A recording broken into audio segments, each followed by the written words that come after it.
త్రేతాయుగంలో రాముడి నీడయ్యాడు. రఘునందన రఘునందన రఘువర సేవన రఘుపతి సాయన ద్వాపర యుగంలో కృష్ణార్జునుల రథకేతనమై గర్జించాడు. జయ జయ కేతన జయ హయ ప్రాపున జయ విడదాన యతో ధర్మస్తతో హనుమ యతో హనుమస్తతో జయ.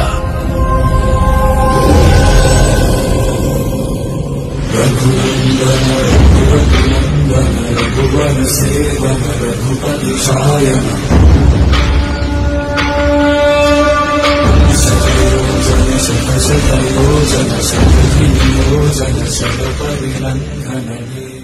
హాయ్ ఫ్రెండ్స్, ఈరోజు మనం తిరుమలలోని జపాలి తీర్థం దగ్గర అయితే ఉన్నాము. ఆంజనేయ స్వామి జన్మించిన పుణ్యస్థలం మన తిరుమల కొండల్లో ఉందని మీలో ఎంతమందికి తెలుసు? ఈ జపాలి తీర్థం అనేది ఎక్కడ ఉంది, అసలు ఈ జపాలి తీర్థానికి ఎలా వెళ్ళాలి అనేది ఈ వీడియోలో అయితే పూర్తి అయితే నేనైతే ఎక్స్ప్లెయిన్ చేశాను. వీడియోని స్కిప్ చేయకుండా అయితే ఎండ్ వరకు అయితే చూసాను. సో లేట్ చేయకుండా వీడియోలోకి అయితే వెళ్దాం. తిరుమలలో చూడవలసిన అద్భుతమైన ప్రదేశాల్లో ఈ జపాలి ఒకటి. Japali the most beautiful temple in Tirumala. లైఫ్లో ఒక్కసారైనా వచ్చి దర్శనం చేసుకోవాల్సిన టెంపుల్ ఈ జపాలి టెంపుల్. ఇక్కడ ఉన్న వాతావరణం, పెద్ద పెద్ద చెట్లు, మధ్యలో దేవాలయం. ఈ జపాలి వచ్చేసి తిరుమల నుండి మనకి 5 కిలోమీటర్స్ అయితే ఉంటుంది. బస్సెస్ అయితే అవైలబుల్లో ఉంటాయి. మన ఇక్కడ నుండి అయితే టోటల్ 6 కిలోమీటర్స్ ఉంటుంది. 1 కిలోమీటర్ అయితే మనం ట్రెక్కింగ్ చేసుకుంటూ అయితే పైకి అయితే వెళ్లాల్సి ఉంటుంది. జపాలి తీర్థం దగ్గరికి అయితే ఇక్కడ ఉన్న చెట్లు, ఇక్కడ ఉన్న వాతావరణం, పెద్ద పెద్ద చెట్లు మధ్యలో ఆ దట్టమైన అడవిలో అయితే ఈ జపాలి తీర్థం అయితే ఉంటుంది. తిరుమలలో చూడవలసిన అద్భుతమైన ప్రదేశాల్లో ఈ జపాలి తీర్థం ఒకటి. ఇక్కడ వెలిసిన హనుమంతుడికి చాలా ప్రాముఖ్యత అయితే ఉంది. ప్రాముఖ్యత చరిత్ర అయితే ఉంది. దేవతలు నడయాడిన ప్రదేశం ఈ జపాలి. ఎందరో మంది ఋషులు, దేవతలు నడయాడిన, ఎందరో మంది నడిచిన ఈ పుణ్యక్షేత్రం అయితే జపాలి. మనం ముందుకు వెళ్ళే కొద్ది దేవాలయం అయితే చాలా అద్భుతంగా ఉంటుంది. దట్టమైన అడవి ప్రాంతంలో అయితే ఈ జపాలి తీర్థం అయితే ఉంది. సాక్షాత్ హనుమంతుడు జన్మించిన పుణ్యస్థలం ఇది. మనం వెళ్ళే దారిలో అయితే మనకైతే ఇక్కడ అడవి పిల్ల అంటారు వీటిని. ఓన్లీ జపాలిలో తప్పితే, అదిగా ఈ తిరుమల కొండల్లోనే ఉంటాయి. ఇక్కడ తప్పితే ఎక్కడ ఉండవు. చూడండి, మనకి ఇక్కడ ఆ పిల్లలు అయితే వస్తూ ఉంటాయి. జనాలు అయితే వెళ్ళి వాటికైతే ఆహారాన్ని ఇస్తూ ఉంటారు. చాలా ఆహ్లాదమైన వాతావరణం అయితే ఉంటుంది. చాలా ప్రశాంతత. వాటితో ఫోటోలు, సెల్ఫీ తీసుకుంటే చాలా అద్భుతంగా ఉంటుంది జపాలి తీర్థం.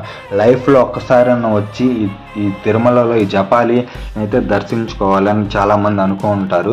చాలామంది తిరుమల వచ్చిన వాళ్ళు ఈ జపాలికి వస్తూ ఉంటారు. ప్రతి ఒక్కళ్ళు తిరుమలకు వచ్చిన ప్రతి ఒక్కరు ఈ జపాలి తీర్థాన్ని సంధిస్తారు. ముందుకు వెళ్ళే కొద్దీ దేవాలయం చాలా అద్భుతంగా ఉంటుంది. ఇక్కడ వచ్చేసి మనకి టెంపుల్ దేవాలయం దగ్గరికి రాగానే మనకు వచ్చేసి ఇక్కడ స్వామివారి పుష్కరిణి అయితే ఉంటుంది. దాన్ని రామగుండం అంటారు. ఇక్కడైతే చాలా మంది భక్తులు అయితే తమలపాకులు అయితే కొనుక్కొని స్వామివారికి అభిషేకము, ఆకు పూజ అయితే చేపించుకుంటారు. ఇక్కడ వచ్చేసి రామగుండం అయితే ఉంది. జపాలి గురించి ఎంత చెప్పినా కానీ తక్కువ. ఎందుకంటే ఇక్కడ ఉన్న వాతావరణం, పెద్ద పెద్ద చెట్లు, మధ్యలో చిన్న గుడిలో దేవుడు, దట్టమైన అడవిలో చిన్న దేవాలయం, చాలా అద్భుతమైన వాతావరణం, ఆహ్లాదకరమైన వాతావరణం, పెద్ద పెద్ద చెట్లు, మధ్యలో చిన్న గుడి, దేవాలయం. ఇంకొంచెం ముందుకు రాగానే మనకి ఇక్కడ అడవి మామిడి చెట్టుకి అయితే మనకి వినాయక స్వామి వారు అయితే మనకైతే ఉంటారు. ఇక్కడైతే వీళ్ళందరూ చూడండి, వినాయకుడు స్వామి వారికి ఏదో బొట్లు గిట్ల అయ్యి పూసేదైతే వినాయకుడి రూపం అయితే మార్చేస్తున్నారు. చాలా అద్భుతమైన దేవాలయం అయితే వచ్చేది జపాలి. ఇక్కడ వెలిసిన హనుమంతుడి స్వామి వారికి పురాతనమైన ప్రాముఖ్యత చరిత్ర అయితే ఉంది. దేవతలు నడయాడిన ప్రదేశం ఈ జపాలి. జపాలిలో హనుమంతుడు స్వామి వారు అయితే మనకైతే ఇక్కడైతే జన్మస్థలం జన్మించారు. తిరుమల వెంకటేశ్వర స్వామి దేవాలయం దగ్గర నుండి అయితే మనకు వచ్చేసి 5 కిలోమీటర్ల దూరం అయితే ఉంటుంది. అక్కడ నుండి 1 కిలోమీటర్ మనం ట్రెక్కింగ్ చేసి నడుచుకుంటూ అయితే ఈ దేవాలయం దగ్గరికి అయితే చూడండి. ఈ దేవాలయం అయితే చాలా అద్భుతంగా ఉంది. వ్యూ అయితే మీకైతే నేను చూపించిన గుడి చుట్టూరు అయితే దట్టమైన అడవి ప్రాంతంలో చిన్న దేవాలయము. స్కంద పురాణంలో వెంకటేశ్వర స్వామి వారి గురించి, ఇది దేవాలయం గురించి అయితే సాక్షాత్తు బ్రహ్మంగారు కూడా కాలజ్ఞానంలో అయితే ఈ దేవాలయం గురించి కూడా మనకి చెప్పారు. జనాద్రిపై సంతతి కొరకై అహోరాత్రములు తపస్సు చేసే కేసరి కుల సతి కడుపు పట్టగా జనించినాడు సమాన బలోద్ధతుడు సంయుతుడు అంజనాసుతుడు పవననందనుడు.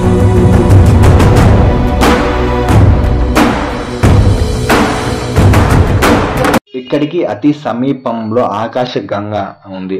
అక్కడ ఆంజనేయదేవి తపము ఆచరించి ఆంజనేయ స్వామి అవతారానికి సంకల్పం అయితే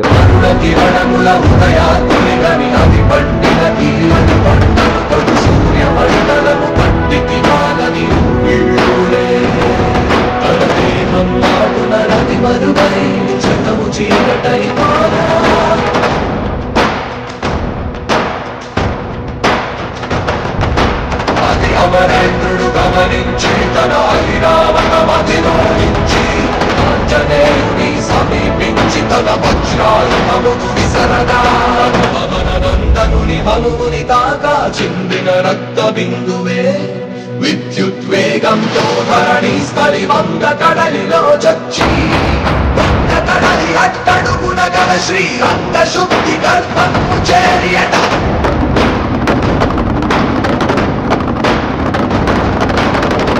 Ramanuja Hari Varinchi Hanuman